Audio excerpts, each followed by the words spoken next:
Bonsoir et bienvenue pour cette étude dans la lettre que Paul écrit à l'église d'Éphèse. Et nous expliquons un peu les ruses du diable, les fausses doctrines, et que Paul avertit nous bien dans le chapitre 6 et le verset 10 au verset 13. Au reste, fortifiez-vous dans le Seigneur et par sa force toute puissante. Revêtez-vous de toutes les armes de Dieu afin de pouvoir tenir ferme contre les ruses du diable. Car nous n'avons pas à lutter contre la chair et le sang, mais contre les dominations, contre les autorités, contre les princes de ce monde de ténèbres, contre les esprits méchants dans les lieux célestes. C'est pourquoi prenez toutes les armes de Dieu afin de pouvoir résister dans les mauvais jours et tenir ferme après avoir tout surmonté. Que Dieu bénisse la lecture de sa parole et que Dieu bénisse ceux qui péguent nous, ceux qui connectés localement et de l'étranger. Et les ruses du diable, il y aura beaucoup de formes. Comment quelqu'un dit c'est un expert pour faire les choses d'une telle façon. Alors, les cultes, ban cult, comment nous dire, et nous trouver que le diable les persuade ban dimoun pour croire dans beaucoup de religions, dans des fausses doctrines, dans beaucoup de religions, et afin qu'il est capable de garder loin de Dieu, loin de Christ. Et l'apôtre Paul est concerné quand il écrit cette lettre concernant les chrétiens nés de nouveau. Et là, il adresse les ruses et montre-nous, et nous trouvons dans plusieurs années, après bien des années, nous trouvons une religion et dire vraiment c'est eux la vérité.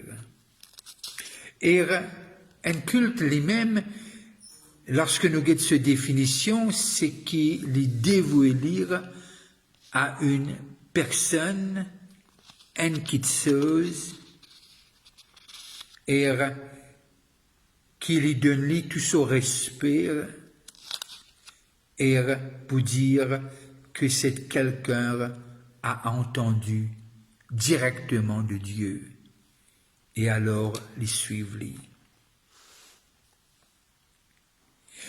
Et nous avons besoin de comprendre de ce qui était un culte. Et si nous sommes capables d'expliquer, si nous la foi pas nous pour faire une expérience avec le Dieu vivant, nous avons besoin d'un doute concernant cette religion. Est-ce que c'est de Dieu? Est-ce que c'est la chrétienté? Ou bien c'est un culte? Et lorsque nous guettons un peu tout ban culte qui n'arrivait, et nous finissons de recevoir une révélation de Dieu, et il y en a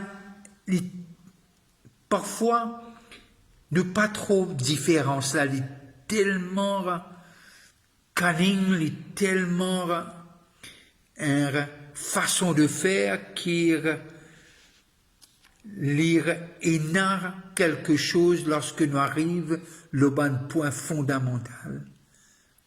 Lorsque nous avons le point qui est Seigneur, qui est Sauveur, qui est le Fils de Dieu, qui est venu pour tirer l'homme de son péché et de là quand les fins tombées. Et là, nous pouvons comprendre qu'il y a très souvent de fois un culte qui sera très très proche, et parfois il dit lui-même, il y a un chrétien, une organisation chrétienne. Et je te montrais que je peux apporter beaucoup de bénédictions et qui te font partir de la chrétienté. Et là, on arrivait à comprendre de ce que c'est une ruse du diable, c'est une ruse de ce roi des mensonges et qui enveloppe les choses, comme on appelle ça, de packaging, et comment il enveloppe les choses et pour en les attirant. Et peut-être la question qui nous pose, nous, quelle différence est nette avec une fausse doctrine et un culte? Une fausse doctrine, comment nous dire, est hérétique, qui veut dire, c'est quelqu'un qui dit qu'il y a un chrétien, mais qui finit en dehors de quelque doctrine. Tandis qu'un culte, c'est quelqu'un qui n'est pas un chrétien du tout, mais seulement, comment dire, une contrefaçon, si nous pouvons dire, c'est une fausse, et qui peut dire qu'il y a un chrétien, mais au fond, il n'est pas un chrétien. Et c'est ça la différence. Mais tandis que l'apostasie est quelque chose d'autre qui nous oubliait, nous néglige les croyances et les principes bibliques. Et c'est pourquoi pas faire la différence. Alors un culte, les dévoué lui-même, c'est très sincère, mais sincère sans connaissance.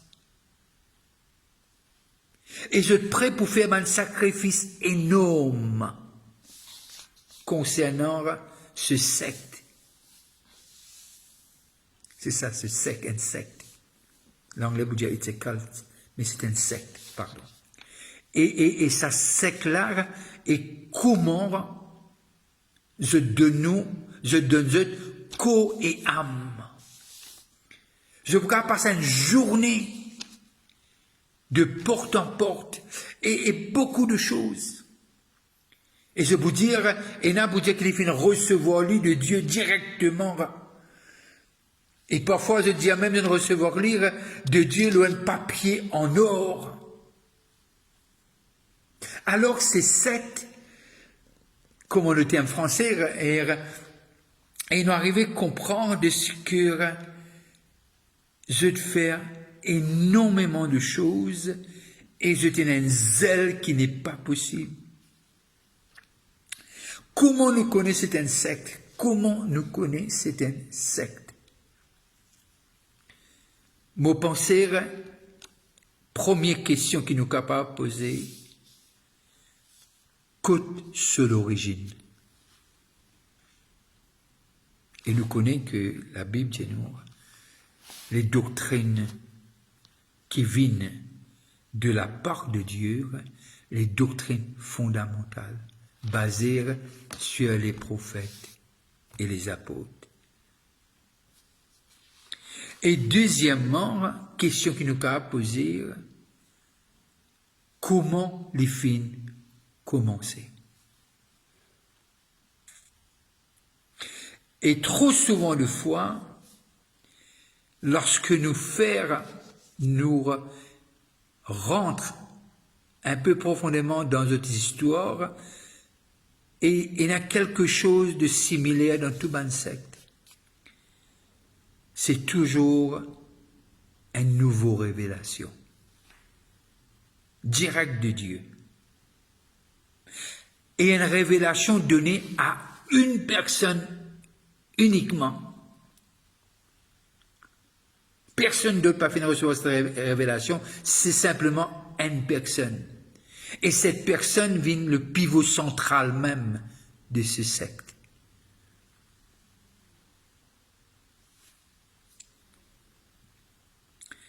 Et là, nous arrivons à comprendre, il y a quelque chose de louche. Quelques sectes, je peux ignorer carrément la Bible. D'autres sectes peuvent dire, oui, la Bible dit la vérité. Et très souvent de fois, je ne veux pas dire que Jésus-Christ est le Fils de Dieu et le Sauveur de l'humanité. C'est un problème. Acceptez ça. Et c'est une révélation personnelle donnée à un seul Dieu. Alors, lorsque, pour nous capables d'identifier qu'est-ce qui est vrai et ce qui est un secte, mon penser, des histoires importantes pour nous connaître. Et ça déjà pour montrer nous. Mais à la fin, nous pas capables juste d'après notre zèle. C'est un zèle parfois qui est capable même défier ce qui naît de nouveau. On peut causer de zèle. Il est tellement flagrant. Parce que pour eux, ils ont besoin de travail pour ce salut. Vous connaissez, la Bible dit avec crainte et tremblement, mais simplement que j'ai besoin d'une œuvre et qui nous connaît qu'on est sauvé par grâce, par la foi en Jésus-Christ. Et beaucoup de sectes ne pas croient même dans le péché. Je dis, tu dois croire dans toi-même. Et je ne pas croire Paul quand Paul dit, tu gagnes que 2 Corinthiens. 2 Corinthiens.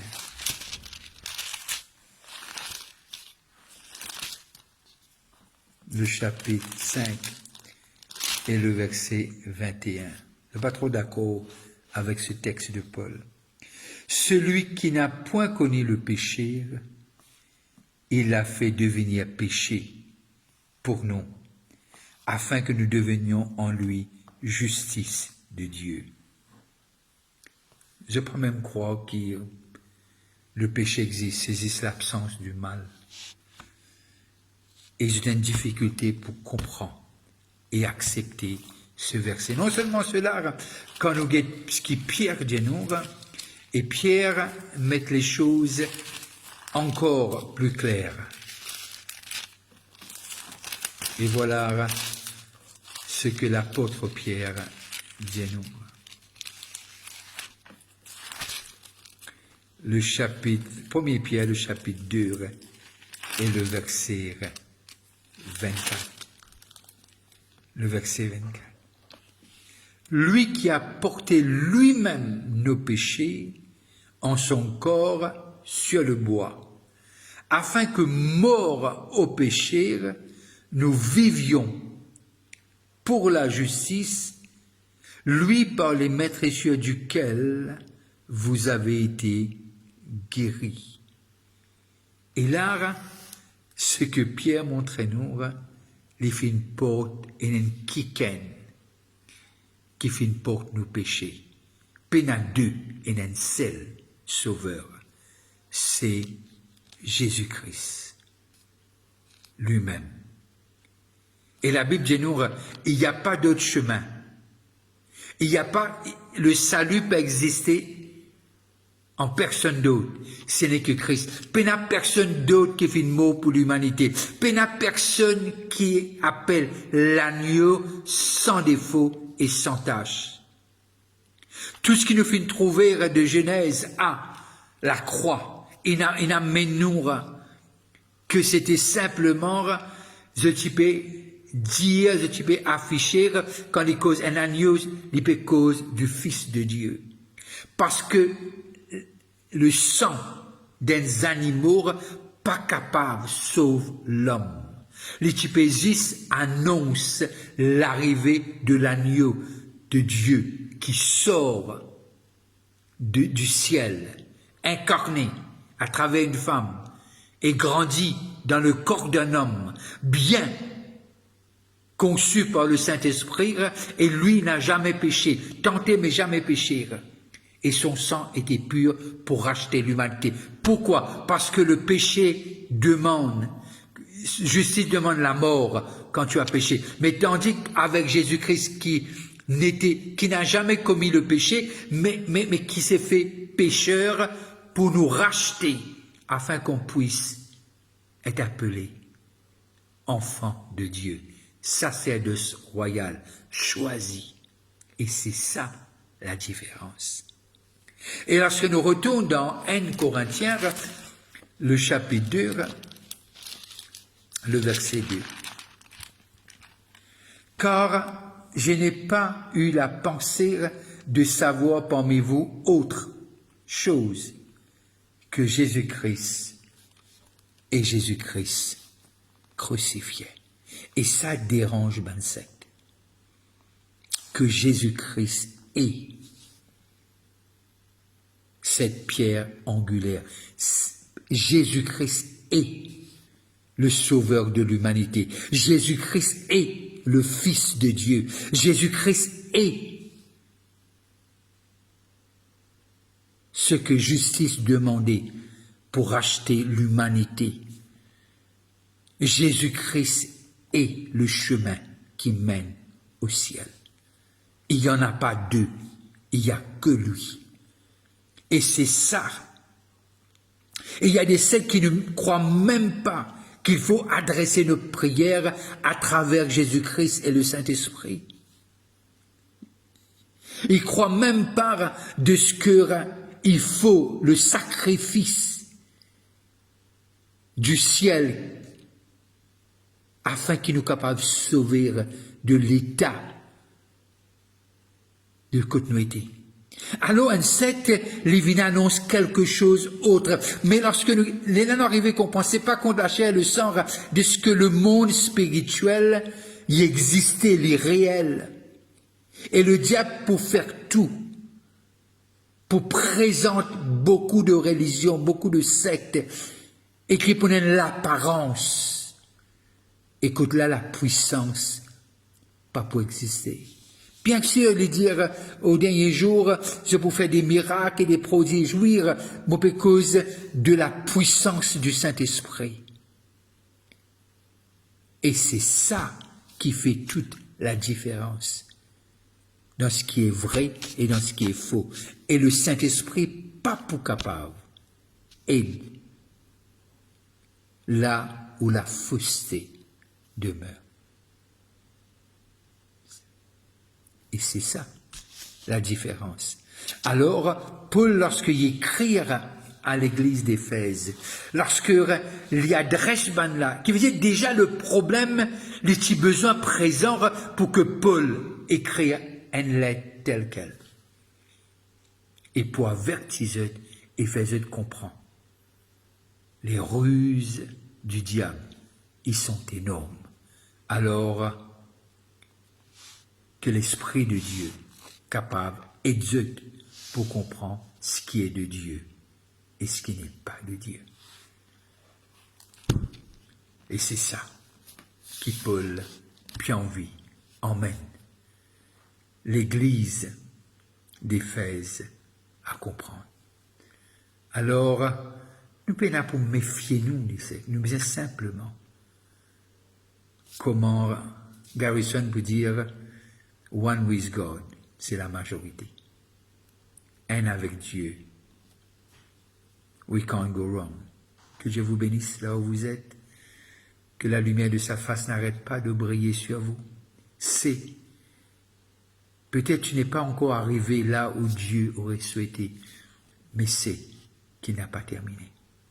Et tout ce qu'il a dit te concernant, il va le faire parce qu'il est fidèle et vrai. Que Dieu te bénisse, et si vous passez à table, je vous dis bon appétit. N'arrêtez pas de prier pour notre pays, n'arrêtez pas d'élever l'île Maurice vers Dieu et de prier pour toutes les églises qui prêchent Christ crucifié et Christ ressuscité. Ceux qui passent à table, je vous dis bon appétit, restez connectés et n'abandonnez pas vos assemblées. On vous rencontre jeudi soir à 7h et dimanche à 10h pour notre culte. Dieu vous bénisse. Restez connectés. Bye bye.